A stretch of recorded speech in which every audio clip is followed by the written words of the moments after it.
You ask Tiger to solve. This deals with linear equations with one unknown. The final result is q equals -5. Let's solve it step by step. Isolate the q. Divide both sides by -3.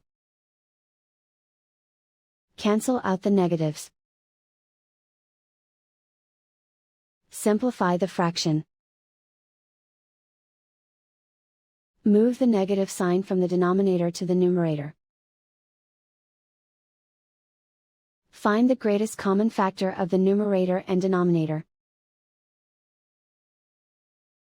Factor out and cancel the greatest common factor.